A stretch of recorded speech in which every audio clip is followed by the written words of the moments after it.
Assalamualaikum warahmatullahi wabarakatuh. Halo semuanya, dalam video kali ini saya akan sedikit membahas mengenai mitigasi bencana longsor.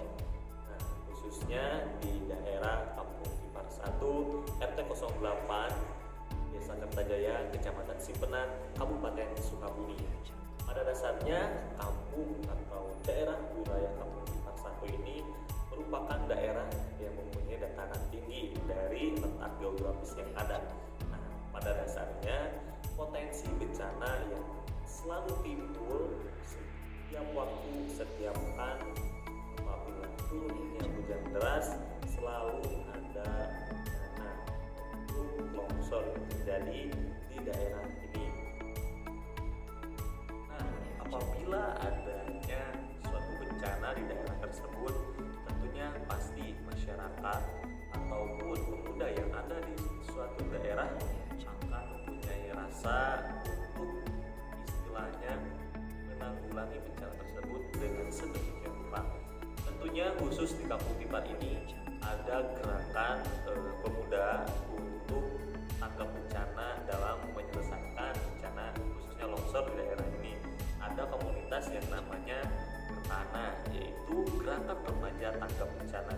Pada dasarnya pemuda ini mempunyai visioner yang cukup maju apabila melihat bencana-bencana yang ada untuk sigap menanggulangi atau meminimalisir adanya korban yang ada.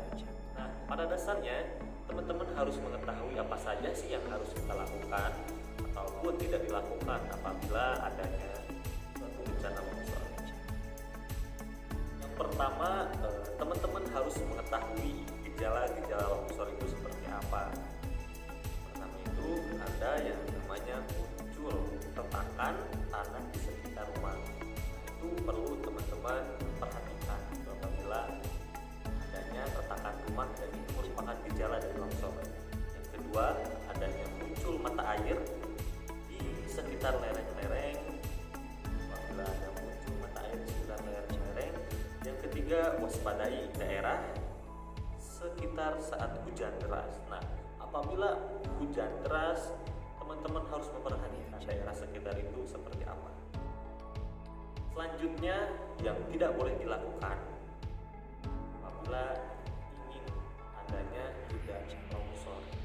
Yang pertama, membuat kolam di atas lereng. Nah, itu sangat tidak dianjurkan dan tidak dilakukan oleh setiap masyarakat yang ada. Yang kedua, membuat pemukiman di bawah lereng. Jangan sampai teman-teman atau masyarakat sekitar membuat pemukiman di bawah atau atas lereng. Yang ketiga, menebang pohon di area lereng. Nah, itu pun tidak boleh dilakukan oleh teman-teman apabila ada pohon ditebang di tepi-tepi lereng. Yang selanjutnya, lalu apa yang harus dilakukan ketika adanya bencana? Yaitu memantau sekitar pemukiman saat hujan deras tiba. Jadi teman-teman harus memantau nih, apabila hujan deras tiba, kita harus siap siaga. Yang kedua, menanam pohon keras di area tebing. Nah, ini sangat diperlukan ketika tidak ingin adanya longsor gitu. Jadi teman-teman harus menanam pohon keras di area lereng. Yang ketiga yaitu menancapkan bambu untuk mengetahui gerakan tanah. Nah, ketika teman-teman ingin memperhatikan kesiapsiagaan untuk adanya suatu bencana longsor, teman-teman mencobanya dengan menusukkan bambu ke dalam tanah, apakah itu ada gerakan atau tidak. Setidaknya ada gerakan, itu merupakan suatu gejala dari longsor itu sendiri. Yang keempat, adanya saat bencana. Ketika adanya saat bencana, apa sih yang harus kita lakukan? Lari sekencang-kencangnya saat terdengar suatu gemuruh. Apabila ada suatu gemuruh dan teman-teman ada di tempat yang datarannya tinggi, itu harus lari secepat mungkin menghindari adanya potensi bencana. Yang kedua, tetap tenang dan pahami rambu-rambu kebencanaan yang ada di sekitar rumah ataupun wilayah tersebut. Jadi teman-teman tetap tenang dan pahami apa saja yang harus kita lakukan. Nah, mungkin hanya itu langkah-langkah yang harus kita lakukan apabila terjadi ataupun siap siaga adanya bencana longsor.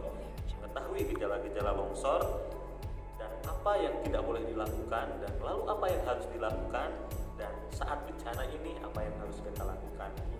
Nah, mungkin hanya itu saja yang bisa saya sampaikan mengenai langkah-langkah atau mitigasi yang harus dilakukan apabila adanya bencana longsor. Dan tentunya dalam komunitas Gertana ini, pada dasarnya fungsi komunitas ini merupakan membangun mental warga saat tertimpa musibah, dan itu merupakan hal yang harus dilakukan oleh setiap komunitas dalam menanggulangi bencana. Yang kedua yaitu membangun mental warga agar tetap siap siaga menghadapi bencana longsor yang ada. Dan yang terakhir, membantu warga untuk saling gotong royong, dalam artian gotong royong untuk meminimalisir adanya suatu bencana longsor apabila terjadi. Mungkin hanya itu yang bisa saya sampaikan, kurang lebihnya mohon maaf. Mudah-mudahan bermanfaat untuk teman-teman semuanya. Akhirul kalam, wassalamualaikum warahmatullahi wabarakatuh.